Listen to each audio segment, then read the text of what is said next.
સાબરકાંઠા લોકસભા બેઠકની ચૂંટણી ગત 7મીના રોજ મતદાન યોજવામાં આવ્યું હતું, ત્યારે આવતીકાલે હિંમતનગરની સરક બેરી પોલિટેકનિક કોલેજમાં મતગણતરી હાથ ધરવામાં આવશે।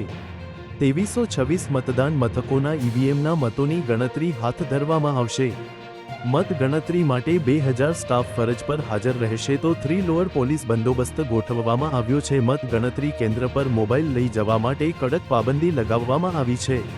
તો ન્યૂ એકેડેમિક બિલ્ડિંગના 9 રૂમમાં 14 ટેબલો પર મતગણતરી હાથ ધરવામાં આવશે। કોલેજ આગળના રોડ પર બંને બાજુ 100 મીટર ત્રિજ્યામાં મોબાઈલ સહિત આધુનિક સંદેશા વ્યવહારના સાધનો ઉપર પ્રતિબંધ ફરમાવવામાં આવ્યો છે। તો મતગણતરી કેન્દ્ર પર ઉમેદવારના ચૂંટણી એજન્ટ, મતગણતરી એજન્ટ, કામગીરી સાથે સંકળાયેલ અધિકારી, કર્મચારી સિવાયની વ્યક્તિને પ્રવેશ અપાશે નહીં। આવતીકાલ મતગણતરી બાદ જ ખબર પડશે કે ભાજપ કે કોંગ્રેસનો ઉમેદવાર મેદાન મારે છે। બ્યુરો રિપોર્ટ અલ્તફ લુહાર, પ્રકોપ ન્યૂઝ, હિંમતનગર।